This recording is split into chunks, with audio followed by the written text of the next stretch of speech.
obvious sell. There's a huge edge to be gained by looking into things like this. With the hype, it's only going one way. He's still too cheap. How can you not love fantasy football? Welcome into the Fantasy Sanctuary. This is the first in a series of 3 going in depth on best ball ADP from 2022. We're going to look at the good, we're going to look at the bad, and we're going to look at the downright awful. First of our guests for the first 3 parts is John Daigle. You should know him from 4for4, Betsperts, formerly of NBC Roto World, one of the best fantasy analysts out there, and I can't think of a better person to kick us off. John, thanks so much for coming on tonight. Thank you for the kind words. Excited to be here. It is into January, so a little bit early for me to start diving into best ball overall, but I think we have some takeaways to talk about. Not to mention, Underdog does have a early 2023 best ball draft going on as well, so I'm sure people are already in those streets. Exactly that. And FFPC have kicked off their drafts this week, and in 7 or 8 months, DraftKings will probably decide people want to do best ball as well. So best ball, it's no longer like it used to be. We're going all year round, and there's no time to rest. So let's jump into round 1. Jonathan Taylor, Christian McCaffrey, Justin Jefferson, Cooper Kupp, Jamar Chase, Austin Eckler, Derrick Henry, Stephon Diggs, Dalvin Cook, Devontae Adams, Najee Harris, and Travis Kelce. This is a really good round 1 this year. I mean, in terms of advance rate and stuff like that, I've got on screen here, you can see that 7 of the 12 players actually had positive advance rates. And there weren't too many letdowns from this group. Again, looking at fantasy points over expected, we've got here, but it was only really Jonathan Taylor and Najee Harris who really stunk things up a lot. And you can kind of look at both those running backs. They both had injuries. They both dealt with quarterback changes and offensive line issues. I was kind of in the camp that CMC had a high ceiling than Jonathan Taylor coming into the year. But I think the arguments were fair one way or the other. Whereas Najee Harris felt like somebody who always looked like he could be one of the worst picks of the first round. What was your kind of feel going into the year about how these 2 running backs could perform? And if you were looking ahead to 2023, how do you feel about them going forward? What happened for Jonathan Taylor is an easy explanation. He just got injured. But once he returned from injury, even under Jeff Saturday, he became an every touch back. He reached 20 carries in every single game under Saturday until he got injured. So I'm not really worried about Jonathan Taylor's usage. I would imagine whatever new coach, whatever new OC they bring in, whatever new quarterback they also bring in will feature one of the best running backs in the league. I think that's pretty logical. If Jeff Saturday can get there, I'm sure a lot of other people can get there. So Jonathan Taylor, I would imagine, is going to go the route of Saquon Barkley, where early on Saquon Barkley last year, I should say, because early on people may draft him like early second, mid-second, and then they're going to catch up to speed really quickly and understand that he should be jammed into the mid to end first round. And so that's kind of where I'm handling Jonathan Taylor. Najee Harris went the way we basically expected him to. And honestly, you can look and say, well, he did average just 51 rushing yards per game. 40 rushing yards per game on that injured foot until the team's bye. And then by every advanced metric possible, in his last 9 games, he averaged 75 rushing yards, was just so much more efficient and explosive over the second half of the season. Also reached 20 carries in 5 of those games. Didn't reach 20 carries in a single game before the bye. So he was clearly healthier and handling a larger workload as well. But coming into the year, we knew his volume wasn't going to sustain in a quarterback change in a new offense, just because the way Ben Roethlisberger threw is why Harris saw 40% of his targets at or behind the line of scrimmage in 2021. Like, that was never going to be the case with Kenny Pickett, Mitch Trubisky, because no one was just going to dump the ball off like Roethlisberger's dead arm allowed Harris to reach these catch totals. So, yeah, it went as expected. We'll see what happens for the Steelers. It sounds like they are bringing Matt Canada back, so we're expecting some of the same offense, which isn't necessarily good for Najee Harris, but it's going to depend where his ADP lies, and if people are drafting him for his first half of the year or the second half of the year is when I'll dive in. How much does Jaylen Warren really worry you going forward? So, I know we're kind of retrospect really, but it just feels so tied to it. That was where the problem came from, because for years, people would talk about how Mike Tomlin always wanted to lean onto just one running back. Mm-hmm. And then this year we saw that Jaylen Warren really stole a good work opportunity in that backfield. And spinning forward, I know people are going to be very hesitant to draft Najee Harris in 2023, but do you feel like Najee Harris can retake that job and be the sort of round one running back that we saw last year?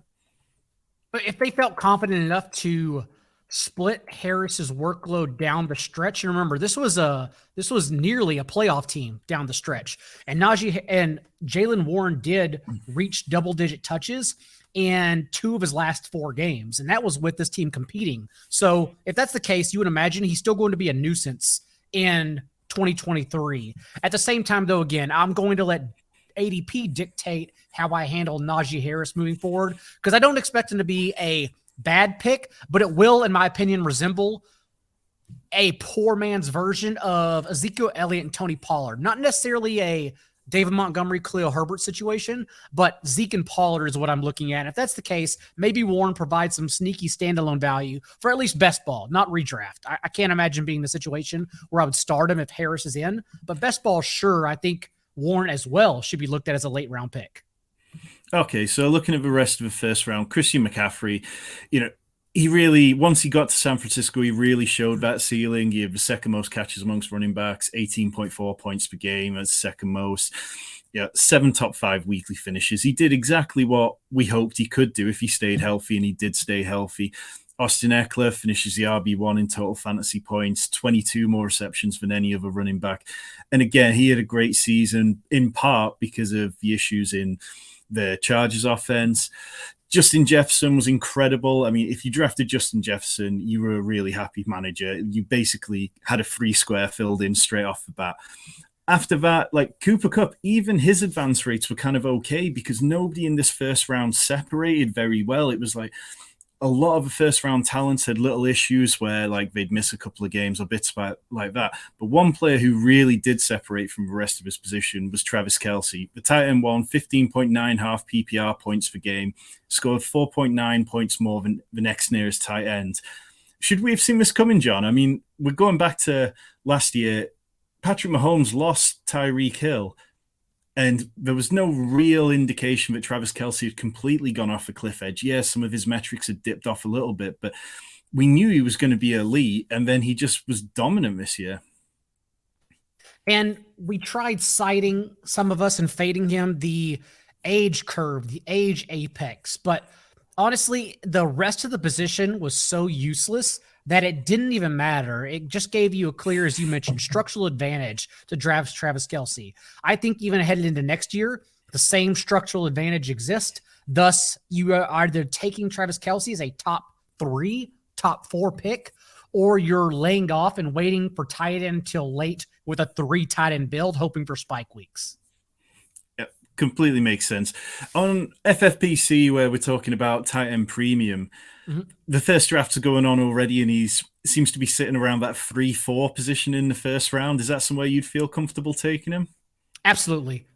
He definitely has an argument ahead of the top 2 running backs, as you mentioned, Christian McCaffrey, Austin Eckler, if only because Christian McCaffrey, we've seen throughout the playoffs as well, they don't mind, for rest purposes, scaling him back. If they're in blowout situation, I'd imagine it's be the same next year, whether it's Trey Lance or Brock Purdy starting for the 49ers, because we are very unclear of that situation right now, honestly. And then, yes, just the overall advantage he would give after Justin Jefferson, Jamar Chases of the world, maybe Cooper Kupp is back up there as well. I can definitely see myself leaning on Travis Kelce yet again as a top 3 pick. Okay, brilliant. Let's move on to round 2. Whilst you're here, though, remember to like and subscribe. Really big for us as we're just getting going. So round 2, Joe Mixon, CeeDee Lamb, Saquon Barkley, DeAndre Swift, Alvin Kamara, Deebo Samuel, Aaron Jones, Javonte Williams, Mark Andrews, Mike Evans, Tyreek Hill, and Leonard Fournette. This wasn't as strong a round as the first round. So you can see here, players in orange are people who are right at the 16% advance rate. Players in green, good advance rates. Tyreek Hill absolutely rocked in. And then you can see that there's 6 different players who all had negative advance rate.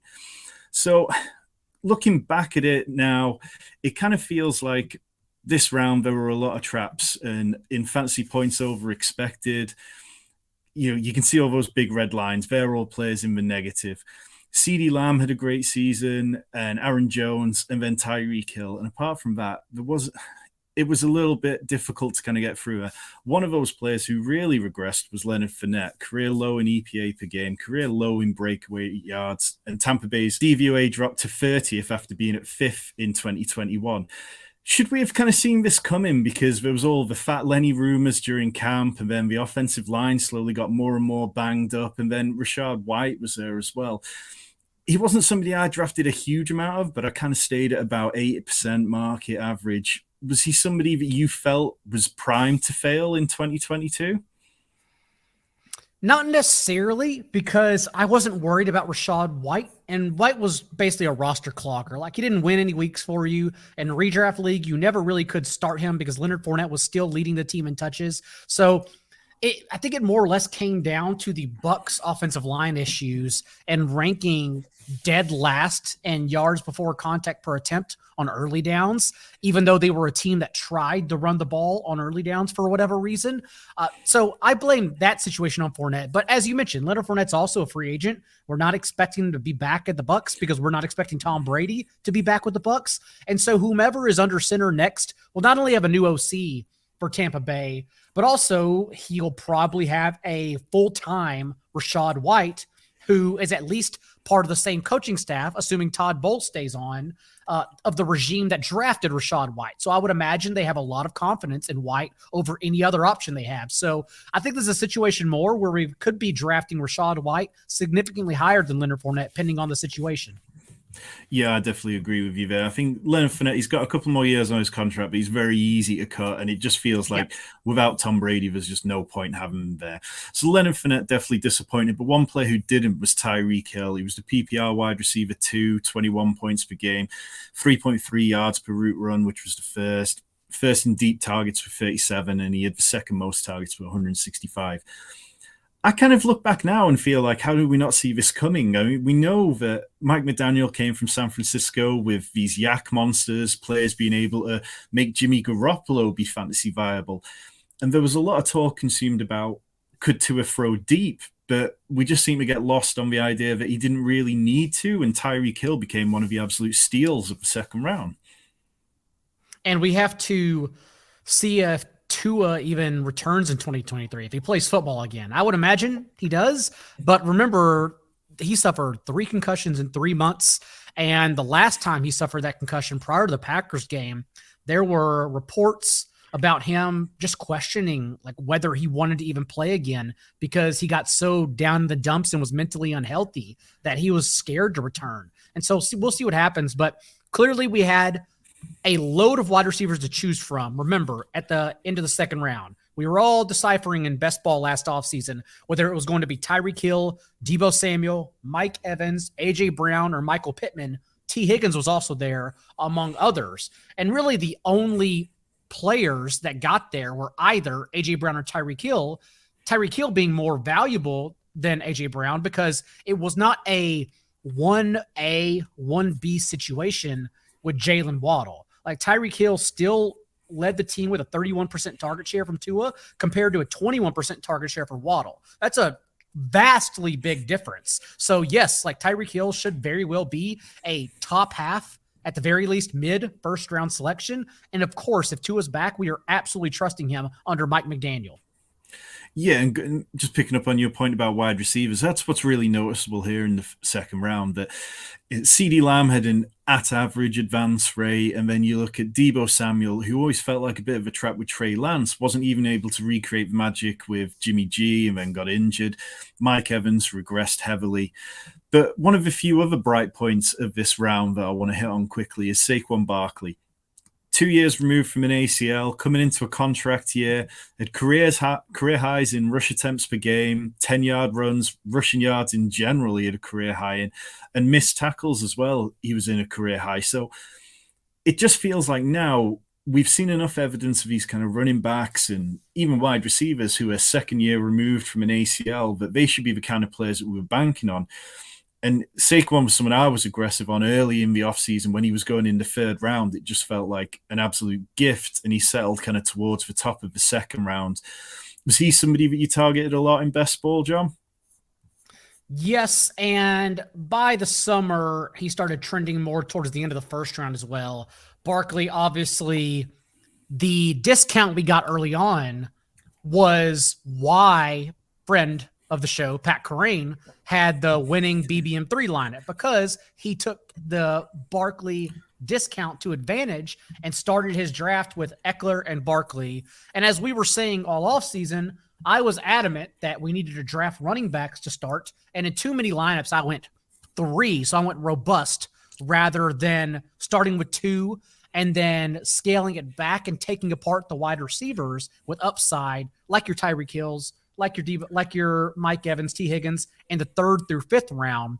Because although they're volatile, remember, we're playing a large field, top heavy tournament. Thus, it's important to remember running backs have higher ceilings than wide receivers, despite being more volatile. So we're not worried about like the bottom. Like we're shooting for the top only. So who cares about the volatility? Take on that risk rather than avoiding that risk. And it's something I think we should be looking at doing again this upcoming year. But are we going to get a Saquon Barkley, Alvin Kamara discount with players going in the 2nd round? I don't know. We'll have to see where Jonathan Taylor and a few others stand, because right now free agency is dictating a lot of the early running backs and drafts. Yeah, definitely. And there was a point where it was possible to even go kind of Eckler, Saquon, Kamara in your first 3 rounds, which at the time felt like a cheat code. And even for people who lean towards 0 RB or are quite stoic to hero RB builds, that value felt far too good to pass up on. In the end, though, it became kind of difficult once you got into round 3, because there were some real pitfalls there. We had AJ Brown, Nick Chubb, T. Higgins, Michael Pittman, Kyle Pitts, Keenan Allen, Mike Williams, Josh Allen, DJ Moore, Cortland Sutton, James Conner, and Travis Etienne. And this one, it was a kind of a round where if you were picking in those first 3 picks, you can see there, AJ Brown, Nick Chubb, T. Higgins, their advance rates were fantastic and you didn't have to worry. But where the pain really came was that next core of Michael Pittman, Kyle Pitts, Keenan Allen, Mike Williams, who all really hurt you. Again, in fantasy points over expected, bunch of those right deep into the red. And it feels hard to start this conversation without talking about Kyle Pitts. He's somebody who, for 2 years now, we've been talking about how he could have a real breakout, and the skill is clearly there. But this year, there was 1 top 5 performance. He's had 3 career touchdowns in 2 seasons. It just felt like early on in this season that there might have been a chance where the Falcons could have been not pass heavy, but more pass neutral, perhaps. But then they discovered that they were really good at running the ball, and everything just from then on became run only. Do you think that we should have been more scared of Kyle Pitts going into that year with Marcus Mariota as the quarterback, and knowing that Drake London was there and that this team still had a long way to go? Absolutely. And we can look at the coaching staff that is not going to change as well for this upcoming year. I think really what we're trying to wait on for the offseason is who the Falcons get at quarterback, because the issue is that if you watch the Falcons play, they don't design plays for Kyle Pitts or Drake London. They're expected to get open themselves. And then, of course, Marcus Mariota is expected to hit them in stride, which he can't do. And so if you're not scheming like your best player, Kyle Pitts, plays to get him open, it's not really a situation where I want to be back in on him. So I think personally, if you told me to guess right now, I would believe Arthur Smith goes to Ryan Tannehill just because he seems to bring along his friends from Tennessee the most.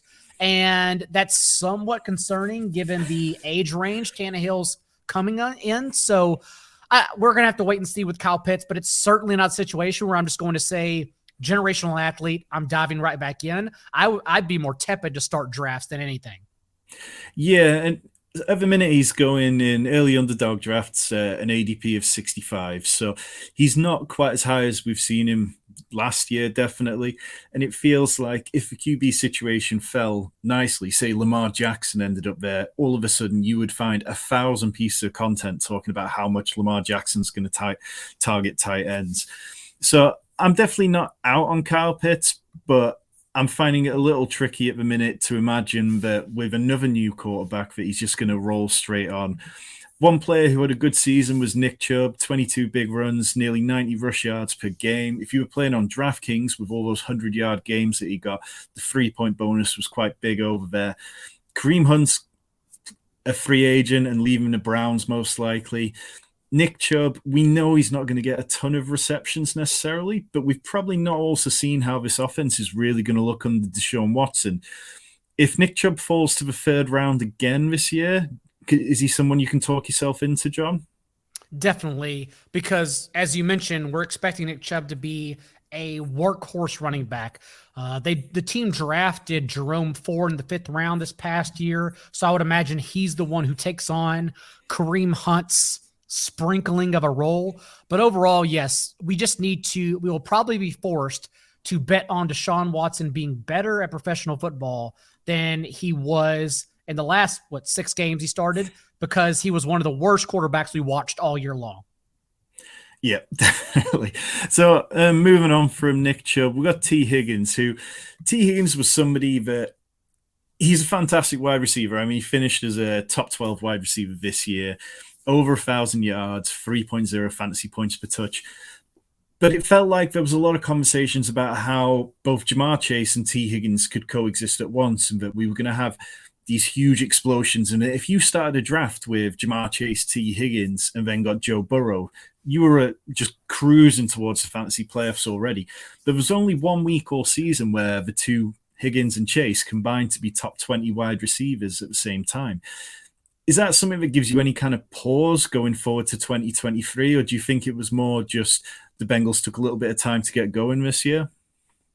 What we're seeing now is Jamar Chase has pretty much pushed T. Higgins out of the way entirely. Since Chase returned from injury in week 13, he has a 31% target share. He's averaging 12 targets per game, with double-digit targets in every game except this past week in snowy conditions against the Bills. But even so, led the team in targets and has led the team in targets in every game since he returned. So they're really not even looking at anyone else. Like, the ceiling potential is what you're really chasing with T. Higgins, so it's fine. But I do think from the very beginning, T. Higgins, the ceiling potential in the top of the 2nd round, that's where he was going in some cases, since everyone tried to mix up their exposure between the group of receivers I talked about earlier. T. Higgins was going in that late 2nd round spot, and I think that with Jamar Chase on the team was a little too high for my liking. So I'll probably still be a little more down on him, but for best ball, certainly the ceiling is, of course, there in any given week. Yeah, and just going back to the advance rates, Josh Allen, our first quarterback here in the 3rd round, I spent a lot of time in the offseason sort of talking about how hard it is for the first QB off the board to pay off that cost, because quite often they don't perform to be the QB1 the following season. And it just seemed like, why take Josh Allen when there's quarterbacks behind him who are a better value? Right. But after crushing it this year with such a great advance rate, and then you can see his fantasy points over expected there at almost 4 per game, he's kind of being pushed even further into 2023 best ball, to the point where he's going inside the 1st round in some underdog early drafts. Is that too rich for you, or do you think I kind of need to just get on board with the early quarterbacks at the minute? It's still a little too rich for me, especially because Jalen Hurts finishes the overall QB1 in fantasy points per game. We will not get the same 6th round discount as we did last year for Jalen Hurts, but I could see us getting a discount for the type of archetype player we like a Kyler Murray, for example, like a Justin Fields. And so that's what I'll probably be sitting back on for the rushing upside. But honestly, like Josh Allen, 4th or 5th round, we'll have to see. I don't know. It's really just going to depend what happens with Hurts and Patrick Mahomes more than anything. Yeah, and Hurts and Patrick Mahomes are sitting tied with an ADP of 13 on the latest underdog draft. So they're real fringe round one as well. And I'm sure that post-draft things will ease back a little bit, but right now those prices just feel too pricey for me. Other players in the 1st round, I just want to give a quick mention to DJ Moore. Set a career high with 7 touchdowns. He finally got past having 4. It was his worst fantasy finish since his rookie year, though, and it just felt like if Sam Darnold had actually played, then DJ Moore could have been quite productive throughout the year. He was wide receiver 12 in the games that Sam Darnold played as quarterback. And a lot of the offseason, there was kind of the talk of, okay, well, Baker Mayfield's probably the best quarterback this guy's ever played with. Do you think that's kind of the conversation which more people are going to be wise to next year and not suddenly fall into going, okay, I should be taking this player in the third round because they've got a quarterback upgrade when the situation doesn't always pan out like that? It's a situation where coach and quarterback, that's the biggest one, will really dictate where DJ Moore should go. DJ Moore is, although the floodgates open for a career high 7 touchdowns after we waited for 3 consecutive seasons for him to finally score touchdowns, DJ Moore, Terry McLaurin, they're all just continue to be learning lessons and to not force the situation. Like, a player can be amazing like Moore and McLaurin, but if they don't have even comparable competitive quarterback play, it just doesn't matter. It's not a player you want to go overboard on. So I think DJ Moore escaping with getting lucky in touchdowns is a learning curve for everyone and a lesson that should be taken, just to not force the situation. Like, if a quarterback's bad, just be wary of that. And don't try to force a player up draft board just because you like him. Perfectly said. Move on to round 4. So Jalen Waddle, Allen Robinson, Zeke Elliott, Gabe Davis, Terry McLaurin, Marquise Brown, Jerry Jeudy, Breece Hall, Justin Herbert, Juju Smith-Schuster, Lamar Jackson, and Deontay Johnson. So this one, it's kind of like you start the round with one real positive in Jalen Waddle, who absolutely flew. And then you've got Allen Robinson, who just weighed everything back down and was really awful. But there were some good players in this round in terms of advance rate and in terms of fantasy points over expected. Again, this was a good round. You could definitely build a winning roster by getting the picks right here. And just Jalen Waddle, we'll just start with him. He was a wide receiver 7 in half PPR, 2nd in EPA per game, 6th in receiving yards, and led all wide receivers in average yards after the catch over expected. He felt like somebody that there was a real discount on, because anybody who did believe in the Dolphins offense was just immediately pushing it all to Tyreek Hill, who looked set to eat all the work. Did you envisage this kind of world where we could see both of them be really successful? Yes and no. I believe my take before the season was that one or the other would get there, and I would rather choose Tyreek Hill than Jalen Waddle. Both obviously were still successful in the end, but at least we know that the targets got honed down completely. Like, the next closest, whenever Tua was under center, in targets to both Hill and Waddle was Trent Sherfield, and he had a 10% target share. Like, it wasn't enough to even matter. Mike Gesicki also were expecting to leave now and sign elsewhere, so maybe a concerted target tree, not even a tree, a concerted stump is what we're looking at yet again in 2023, which just makes him and Tyreek and Waddle both valuable picks again. Okay, and then one player who I'm really excited about for 2023 best ball, Breece Hall. He was the RB8 in points per game, 5.8 yards per carry, led all RBs with a 4.6 ADOT as well. He's currently going as the RB9 in 2023 best ball ADP. And I think he's somebody that absolutely should be targeted for, if you're doing these early drafts, I think you can flip the build a bit and take a late anchor RB approach, saying, okay, well, if he was healthy, he'd probably be going in round 2 or maybe even the back end of round 1. I think none of us particularly guessed that Michael Carter would regress quite as badly as he did, but it just seems such a shame because Breece Hall looked like an absolute stud at the point where he got injured, and if it wasn't for that, he could have possibly been in the shout for Offensive Rookie of the Year. It was also encouraging that for a regime and staff that never trusted Michael Carter to be a full-time back, even in his rookie year, Breece Hall's in his first year, in his last 5 games actually before injury, his total touches increased in every single game, and his final start before injury, he handled 76%, a season high of the team's backfield touches, 22 touches overall. And it just kept on surging and trending upwards. Like, they were more than willing to make him an every down back. He just happened to get injured at that time. So I believe he will return, and they will entrust him as they have not at any point with Michael Carter. Definitely. Okay, so Justin Herbert was a QB2 off the board.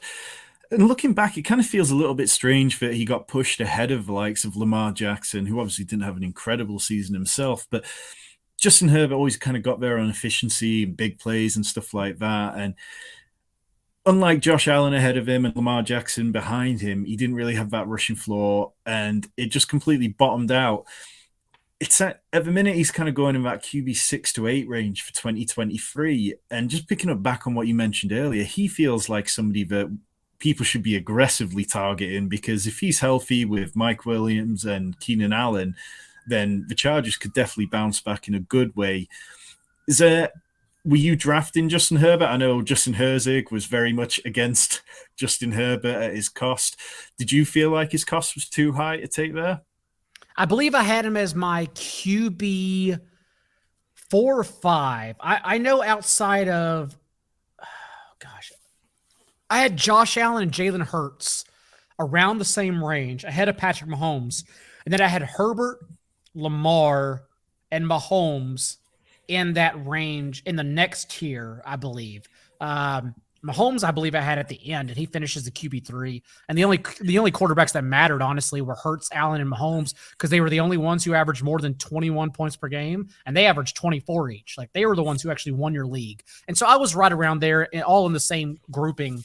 But overall, yeah, Herbert, to be drafted that high and then finishes the QB 15 in points per game, that's egregious. Like, it's not even worth touching at all. And so firing Joe Lombardi does help out the situation, I believe, ahead of 2023. Like, Herbert, he should shoulder some of the blame, but to finish with a league low in air yards per attempt for a player of his talent and class is just offensive to football. And so we'll have to see like who they bring in. Todd Monken is rumored, the Georgia OC who has NFL ties. That would be really interesting since he's an air raid schemer. But overall, yes, I'm waiting that situation out. It's not a situation where I want to be in on Herbert as a top 4 quarterback. We're just going to have to play that one by ear. Okay, and one other player we need to talk about here. So much of the offseason was spent talking about Gabe Davis. Was he a good wide receiver or not? Was he a good pick? So he was the wide receiver 34 in PPR points per game, had 2 top 12 weeks. What kind of kept him afloat a bit with the 7 touchdowns, which was 13th most among wide receivers. He scored positive fantasy points over expected, had a positive advance rate. So when I kind of look at all that, I say, well, was Gabe Davis a good pick or was he a bad pick? I'm still not entirely sure. I think he was a poor pick for his ADP, but, before he also suffered the injury early in the year. And in that time, in his first 5 games, at least before his second injury, he had 3 top 15 finishes. You can argue Josh Allen with that MCL injury in week 9 that ruined the Bills season altogether. I'm actually guessing this offseason at some point we hear that Allen played through injury over the second half of the season because he was miserable. Even for fantasy, the Bills offense lacked so much ceiling over the second half of the year. It was the reason why you just kept fading them with confidence and DFS streets every weekend. So overall, we'll have to see what happens, but Gabe Davis healthy, I can imagine I'll be back in on him in best ball, not redraft. We saw how much of a headache that is, but best ball, I can definitely see just swallowing that pill and moving forward. Yeah, I think so. I think if we get like a couple of round dip, depending on what happens at the wide receiver position in Buffalo, it's definitely interesting to say the least. So moving on to round 5. And first, just remember to like and subscribe whilst I've got you here, folks. Patrick Mahomes, first pick in round 5. Cam Akers, Brandon Cooks, Darren Waller, George Kittle, Rashad Bateman, Chris Godwin, J.K. Dobbins, Amon-Ra St. Brown, D.K. Metcalf, Michael Thomas, and A.J. Dillon. This round was a nightmare. There's no real other way to look at it. There were only 3 players who had positive advance rates. It's just, you look at all this and it's just a sea of red. There were so many pitfalls to fall into in round 5. And there were so many players who got injured. I think one player in particular who I want to talk about is Brandon Cooks. And you could see there on fantasy points over expected per game. Just sea of red, really cratering his value. And year after year, Brandon Cooks has been one of those where everyone's like, I can't believe Brandon Cooks is undervalued again. And he's going to go out there and he's going to be like a top 24 wide receiver. And this year, that just didn't happen. He was the wide receiver 51. He had wide receiver 34 or worse in 75% of his games. 10.2 air yards per game, which was a career low, and minus 6.2 receiving EPA, which was a career low. Was Brandon Cooks someone you were firmly believing would outplay his ADP in 2022? Yes, and I blame him for taking a contract extension and then complaining that he was on the Texans. I blame Davis Mills for being terrible at football. You could blame the entire situation, honestly. The Texans were so poor. We'll have to see where Brandon Cooks goes in the offseason, if they bring him back, if the Texans take Bryce Young, assuming the Bears stick around or trade for trade away for Will Levis. I don't know. It's still too early in that process to start guessing. Lots of touch and go in the situation. And bring back up the ADP board, because really the 5th round is just all about touch and go in general. Because yes, Amon-Ra St. Brown, we knew should not have been there the whole time. But also like Rashad Bateman, what is his quarterback situation going to be? What is his health going to be, since he never reached an 80% route rate in any game? They almost like brought him along slowly, and yet he still failed to get healthy. It was a really odd situation. We will have confidence in DK. Oh, go ahead. Well, yeah, I mean, I'm a Ravens fan. Anyone who follows me on Twitter will have noticed that I just can't help myself from tweeting about him. And it really was a case this year the Ravens were overly cautious with players. And it wasn't a case of new players picking up injuries. It was just all the injuries lingering from last year, and it just kept going. But Rashad Bateman, apparently, he's back to almost starting to run. So fingers crossed that in 2023, he's actually healthy. It just remains to be seen who's throwing him the ball. And then, of course, Cam Akers, we don't know his situation, his contract headed into the year, since they tried to trade him earlier. And then Chris Godwin, of course, if he doesn't have Brady, who is throwing to him, although we like the talent. So just tons of moving pieces right now in this 5th round. I'm guessing it's going to be quite shaken up from the results you see here.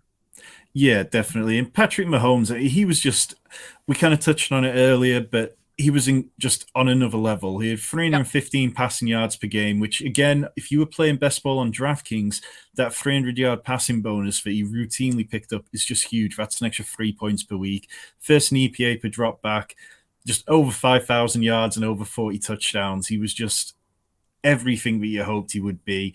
Amon-Ra St. Brown, like you mentioned, he didn't belong in there. So now this is 2 seasons in a row. The finish of his rookie year, and then throughout this year, when healthy, he just looked like an absolute stud. I haven't looked at his early best ball ADP yet, but how early would you say is too early to draft Amon-Ra St. Brown? Probably not a first-round player, but he should be a second-round player in every draft. I can imagine even he'll get sprinkled on just for people to have exposure late in the first round, because all he's done for now a season and 6 games basically is be a number 1 wide receiver. I don't know what else you can expect him to do, especially because we do think we're going to have a quarterback upgrade. I personally believe so in Detroit this offseason. So overall, of course, let everyone say that Jameson Williams will take away his targets. Let everyone say DeAndre Swift will take away his targets, while we take advantage of who is a top 10 wide receiver in Amon-Ra St. Brown. Okay, so this round, we mentioned it, like it was injuries, it was just a nightmare to navigate.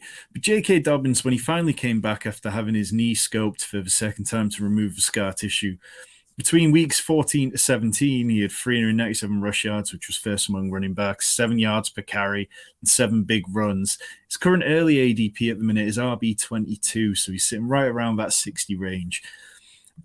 Obviously, a lot's hinged on what's happening with Lamar Jackson, new offensive coordinator in Baltimore. Gus Edwards is heading into the final year of his deal, and the Ravens are, if they have to franchise tag Lamar Jackson, are going to be quite tight against the cap. Can you talk yourself into Dobbins for 2023?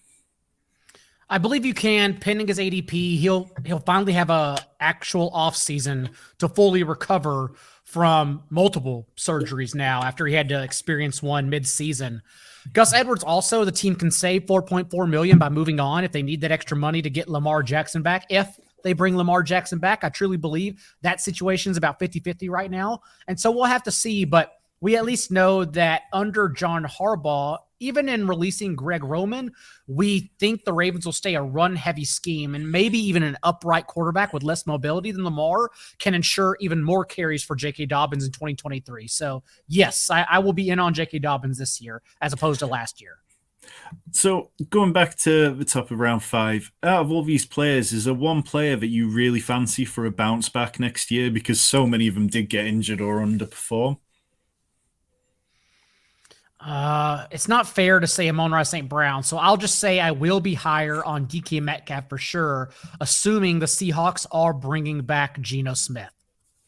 Yeah, he was somebody that I kind of got to late on. It was Colin Kelly of Rotoviz when we would draft some teams together. He was just like, look, DK's a freak. He's going to catch the ball, and Geno won't be that bad. And I was like, you know what? Maybe I'm a little too low on him. And thankfully, I kind of corrected that before we got too late into the offseason, and I had a lot of nice DK teams on the back of it.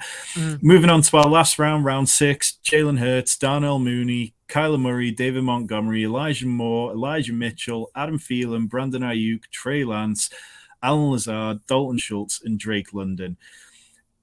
As much as this round is kind of highlighted by Jalen Hurts and how incredible he was, it was another really bad round. Like you can see again, we've got just a sea of red in terms of advance rates. There were a bunch of players who really kind of underperformed. And again, you can see going into fantasy points over expected per game, again, lots of players who really routinely disappointed. Darnell Mooney, though, is somebody I just feel like I have to flag up. He was, again, that kind of someone has to catch the ball mentality. 6.8 points per game, 3.3 catches per game, 1 top 20 weekly performance. And we just saw that even in a completely depleted wide receiver room, he was unable to command a target share. Do you think he's somebody who'll suit better being a wide receiver 2 in 2023 if they can bring in a good wide receiver 1 ahead of him? Oh, I definitely believe he's a wide receiver 2 in the NFL. The real question we're asking, though, is Justin Fields going to attempt more than 21 passes per game? That's what it comes down to. Because Darnell Mooney has to have 5 to 8 targets per game to sustain production in that kind of offense. And he's not a player that can collect that since he doesn't run every route. He's more of a deep threat. So I'm not sure. I think it's a situation, honestly. We'll have to see what happens with David Montgomery, too, who's now a free agent. But I think it's a situation where I'll be higher on Justin Fields for his position overall rather than trying to squeeze in Mooney in places.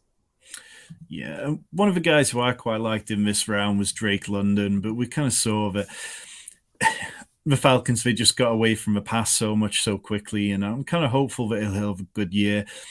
Alan Lazard, again, looks overpriced. Dalton Schultz didn't really show up in the way he had the previous year. Brandon Ayuk was one of the few players to have a positive advance rate here.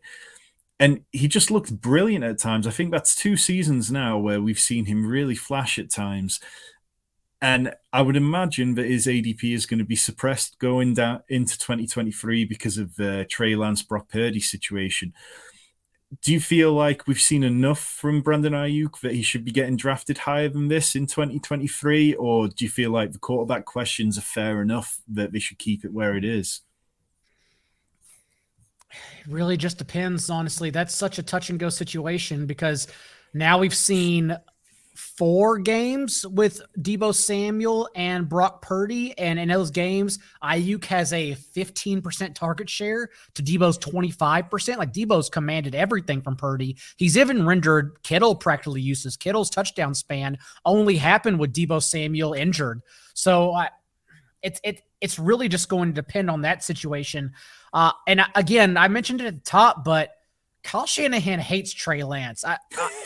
Shanahan even came out just a couple weeks ago and said Purdy is the best rookie he's ever coached, which is a slap in the face to Lance, a slap in the face to a lot of rookies Shanahan has ever coached, Robert Griffin III included. So overall, like I don't know what's going to happen there, but honestly, the 49ers can recoup. It's still early enough for them to recoup a lot of first round with Lance. So I think the situation could go either way, but Purdy would not be good for Ayuk, in my opinion. Although I would bite the bullet, 7th round or whatever for Ayuk. That'd be fine. Yeah, that seems fair.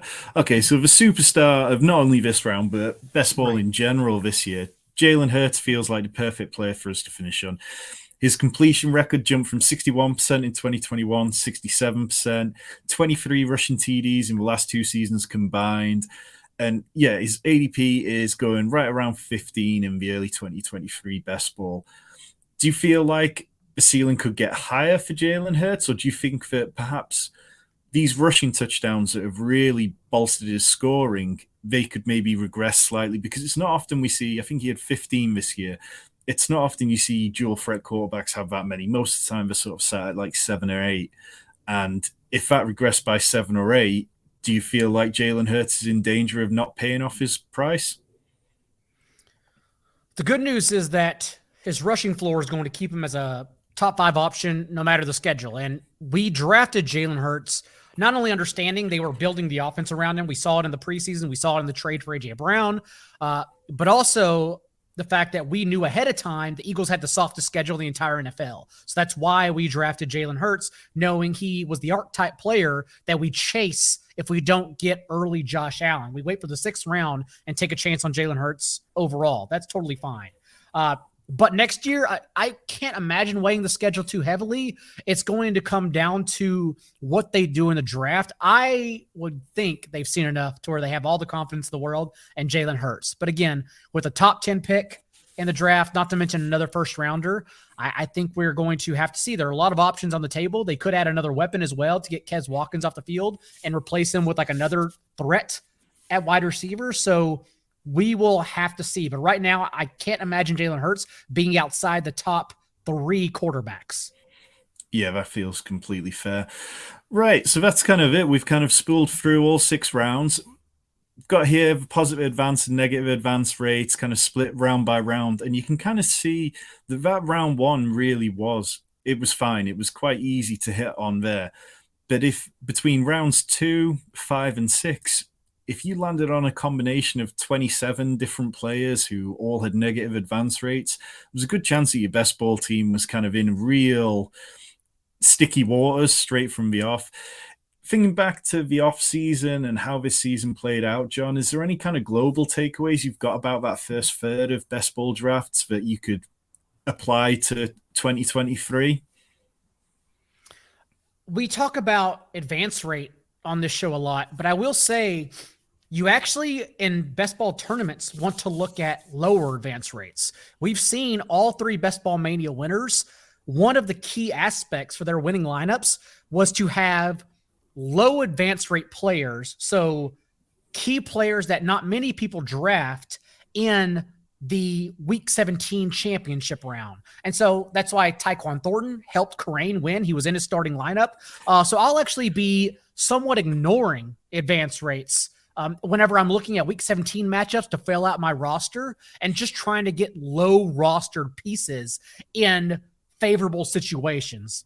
That and, of course, the Travis Kelce structural advantage, I think, are the 2 key takeaways early on, at least. Again, it's only late January.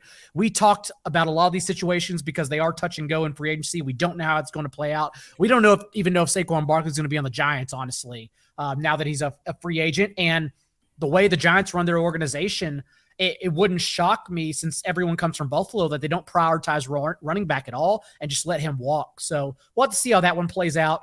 But overall, yes, I think those are the 2 aspects I'm looking at early on and then learning from there. Yeah, definitely. I mean, advance rates is something I enjoy looking at because I think it's kind of interesting to see how they play out. But definitely in terms of one thing that is part of a much bigger conversation, which we don't have time for today, is looking at the ends of best ball drafts, and particularly in the third part of best ball drafts, where you can look to really try and get different and put a couple of undrafted players on a roster to really make your roster stand out. But John, thanks so much for coming on. If you're here, you should be following John on Twitter already. He's at @NotJDaigle. You should be checking out his work on 4 for 4. The DFS podcast he does with TJ Hernandez is one of my favorite ones to listen to. John, is there anything you'd like to plug before I let you get out of here? You've pretty much said it. 4for4.com and the most accurate podcast. We will be back soon, post playoffs, with dynasty shows, off-season shows, player news every single week, best ball shows. It's about to start happening, keeping up with 2 episodes per week. So you can subscribe, the most accurate podcast, wherever you listen.